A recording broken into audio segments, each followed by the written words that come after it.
Nos últimos anos, me convenci de que o feminismo prejudicou muito nossa sociedade. Isso aconteceu principalmente porque venderam 5 mentiras perniciosas para as mulheres. Vamos discutir essas mentiras e o impacto que tiveram na nossa sociedade. Por fim, quero explicar por que o feminismo conseguiu transformar as mulheres em reféns ideológicas. Mentira número 1. Mulheres podem fazer sexo igual aos homens. Essa é a mentira mais perigosa que o feminismo vendeu a milhões de mulheres. O feminismo sempre busca igualdade para as mulheres, e de muitas formas eles conseguiram isso. Elas conquistaram o direito ao voto, à liberdade financeira e ao trabalho. Mas, ao vencerem batalhas e conquistarem igualdade, o desejo por mais igualdade as cegou.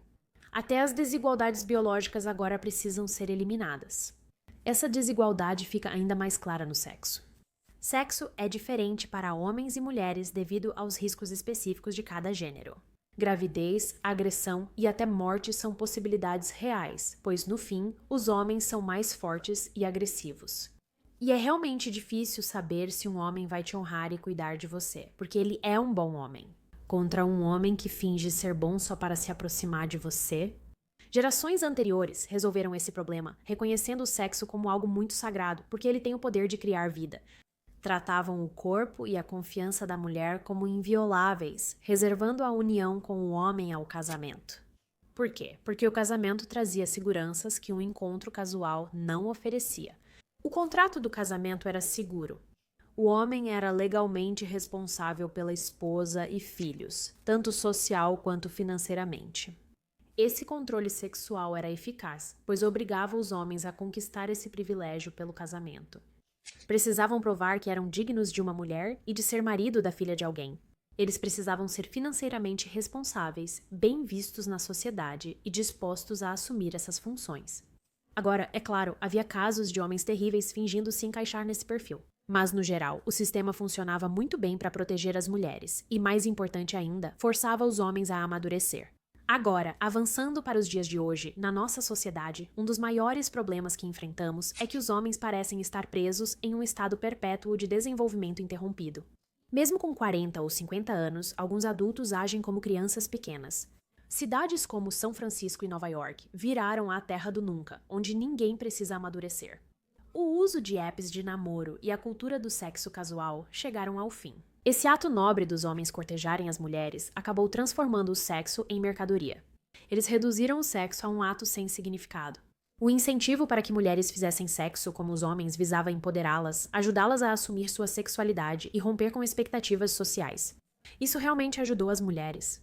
A revolução sexual, ao buscar libertar as mulheres, acabou permitindo que homens as usassem, enquanto dizia que elas eram empoderadas por serem descartáveis. Como eu disse, essa é a mentira feminista mais perigosa e infelizmente não é a única. Mentira número 2. As mulheres tiveram que lutar pelo direito de votar, enquanto os homens simplesmente receberam esse direito. Sim, as mulheres lutaram pelo direito de votar, assim como os homens. O voto é um conceito relativamente recente. Por séculos, sociedades foram organizadas em monarquias, onde reis ou rainhas detinham todo o poder, enquanto as pessoas ao redor deles tentavam impor limites a esse poder. No Ocidente, o voto foi introduzido pela primeira vez no século XIII, quando uma pequena porcentagem da população tinha direito a votar, dependendo da posse de terras. Esse direito foi sendo expandido lentamente, mas mesmo em 1832, na Inglaterra, menos de 10% da população tinha direito ao voto. Na América colonial, o voto era restrito apenas aos homens proprietários de terras, porque a posse de propriedade significava: você pagava impostos, então havia essa crença de que se você pagava impostos, você tinha participação na sociedade. O sufrágio universal masculino só surgiu no final do século XIX, após muitos homens lutarem e morrerem em guerras. As mulheres conquistaram o direito de votar na década de 1920, cerca de 50 anos após todos os homens, que obtiveram esse direito por volta de 1870, conforme a aprovação dos estados. A afirmação de que homens se deram todo o poder é um mito feminista. Homens e mulheres precisaram conquistar o direito ao voto. Durante a maior parte da história, quem tinha poder não queria distribuí-lo, e isso não é exclusivo dos Estados Unidos. Você pode ver que a linha do tempo do sufrágio universal é muito parecida em todo o mundo. Ou seja, isso foi uma evolução da confiança nas pessoas pela qual todas as sociedades tiveram que passar. Mentira 3. Mulheres foram presas em casa por homens até o feminismo libertá-las. Esse é o mito feminista de que os homens precisavam trancar as mulheres em casa porque tinham medo do poder feminino. Isso é um grande mal-entendido e uma desconexão total de como o mundo costumava ser. Porque a vida era realmente difícil, não só para as mulheres, mas para todo mundo. Durante grande parte da história, as mulheres ficavam em casa por pura necessidade. Antes da eletricidade, máquinas de lavar ou água encanada, o trabalho doméstico era questão de sobrevivência. Carregar baldes de água, esfregar roupas, fazer pão com o grão moído por você e costurar todas as roupas da família. Essas tarefas eram essenciais para a sobrevivência da família. As mulheres faziam tudo isso e ainda criavam filhos sem acesso à medicina moderna, como antibióticos, hospitais ou vacinas. Enquanto isso, não é como se os homens fossem para empregos confortáveis em salas de reunião. Eles trabalhavam duro em campos, minas e fábricas, enfrentando condições horríveis. Ou, sejamos honestas, morrendo em guerras para proteger suas famílias e sua nação. Todo mundo estava lutando para sobreviver. E então, o capitalismo mudou tudo. A divisão do trabalho, que é um dos princípios fundamentais do capitalismo, significou que as pessoas agora podiam se especializar, trocar e comprar o que antes precisavam fazer por conta própria. Isso libertou as pessoas do trabalho de sobrevivência e impulsionou invenções que moldaram o mundo atual. Vivemos cercadas por essas invenções há 200 anos. Eu teria que passar todo o meu tempo batendo manteiga, costurando roupas, fazendo velas. Agora eu simplesmente compro tudo isso. Eu levaria 2 dias para lavar minhas roupas. Agora eu só aperto um botão. O tempo antes dedicado à sobrevivência agora pode ser usado em trabalho mais produtivo e especializado. O mesmo ocorreu com os homens. As máquinas assumiram todo o trabalho pesado. A infraestrutura e a construção ficaram muito mais fáceis. E agora as pessoas estão livres para construir, pensar e criar de maneiras que nossos antepassados nunca poderiam. As mulheres tiveram limitações biológicas que também as mantiveram em casa. E sabe de uma coisa? O capitalismo resolveu isso também. Em 1888, foi criado o primeiro absorvente, o que tornou muito mais fácil para as mulheres saírem de casa durante o período menstrual, sem o desconforto e a preocupação. Mulheres eram restritas ao lar por sobrevivência e biologia, mas a engenhosidade humana as libertou. Por nossos antepassados, que dominaram a natureza e criaram uma sociedade mais segura. Nós, mulheres, fomos libertas pela civilização. Mentira 4. Casamento é escravidão e filhos são um fardo. Que só alcançaríamos nosso potencial máximo por meio do trabalho. Esse impulso cultural, infelizmente, criou uma epidemia de solidão, niilismo, mas pior de tudo, transformou homens e mulheres em inimigos. Essas feministas agora apoiam licença maternidade paga, creche subsidiada e outras redes de proteção para melhorar a vida das mulheres.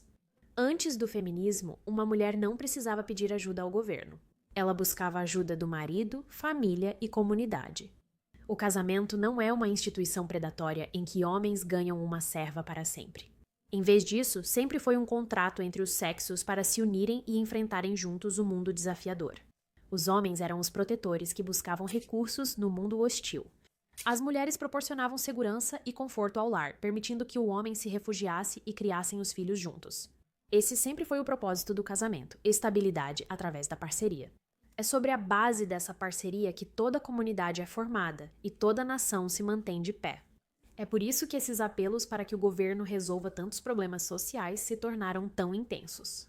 É porque neste momento, em nossa nação, nosso senso de comunidade está tão fraco. E isso acontece porque nossas famílias estão tão fragilizadas. Isso ocorre porque nossos casamentos estão frágeis.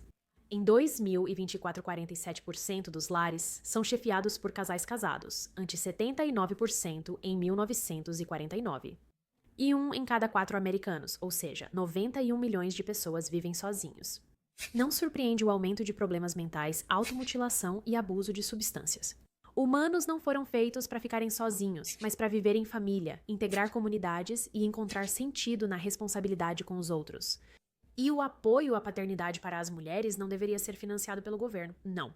Em vez disso, os homens eram chamados a assumir a responsabilidade e sustentar suas famílias, já que a paternidade era considerada uma obrigação tão sagrada quanto a maternidade. Mas o feminismo acredita que dependência é opressão, obrigação é opressão, responsabilidade é opressão.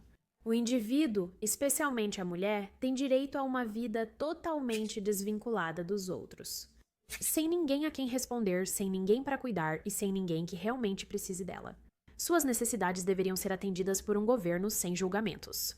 Mas isso não é libertação. Na verdade, é uma lenta decadência espiritual.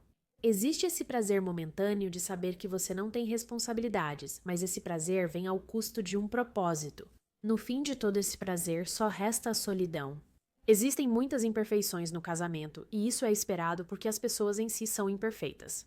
Mas quando é feito corretamente, quando as duas pessoas estão alinhadas corretamente, o casamento dá às pessoas uma vida de propósito, estabilidade e amor. Os filhos trazem renascimento, continuidade e significado. Não digo que mulheres não devam trabalhar. Se é isso que te chama, com certeza você deve. Tudo o que estou dizendo é que você não deve sacrificar sua vida familiar no altar da sua carreira. Porque a verdade é que esse significado vem de ser necessária, de formar laços, de criar família e comunidade. Nada disso é possível sem autossacrifício e abrir mão da independência. Em troca desse preço, você pode construir algo muito maior que você mesma. E esse é o verdadeiro poder do casamento. Mentira número 5. O trabalho sexual é empoderador para as mulheres. O feminismo acredita que, se as mulheres estão infelizes, a culpa é da sociedade. Nesse caso, se as mulheres estão infelizes participando do trabalho sexual. Seja pela prostituição ou produção de conteúdo explícito, o problema não é o ato, mas o olhar injusto da sociedade. Para corrigir isso, várias campanhas defenderam que o trabalho sexual é legítimo. E as mulheres deveriam ser aplaudidas por criarem conteúdo no OnlyFans, porque elas estão assumindo sua sexualidade. Como outras mentiras feministas, dizem querer ajudar as mulheres, mas será que realmente ajudam? A indústria adulta nunca empoderou as mulheres. Ela sempre existiu só para explorá-las por dinheiro. Há muitos relatos de jovens mulheres atraídas para criar esse conteúdo por promessas falsas de fama e dinheiro, só para serem presas em ciclos predatórios, com consentimento duvidoso e condições de filmagem péssimas. E pior, seus corpos viram mercadoria que já não possuem. Mesmo com mais controle no OnlyFans, as mulheres ainda entram nessas plataformas, convencidas pelo top 1%, onde mulheres estão ganhando milhões de dólares apenas para se verem ultrapassando seus próprios limites pessoais para ganhar centavos. Tudo isso para quê? A indústria codifica as mulheres. Transformou seus corpos em produtos e ensina os homens a verem a intimidade como algo que pode ser comprado. E se envolver nesse tipo de transação, tanto para homens quanto para mulheres, tira deles qualquer respeito próprio. Pois, se algo sagrado pode ser comprado, perde sua sacralidade. Nem toda aceitação cultural pode mudar isso. Afirmar que o trabalho sexual é empoderador pode silenciar sua voz interior que odeia ser tratada como mercadoria. Mas isso nunca vai consertar a vergonha de saber que seu valor foi reduzido a um preço. Para se respeitar, certas coisas devem estar acima do dinheiro, como nossa integridade, convicções e principalmente nosso corpo. E é por isso que uma pessoa à venda, não importa quanto dinheiro ela ganhe, acaba se sentindo sem valor. Então, por que essa ideologia feminista ganhou tanta força? A questão do aborto já mostra que as mulheres são dominadas por essa ideologia.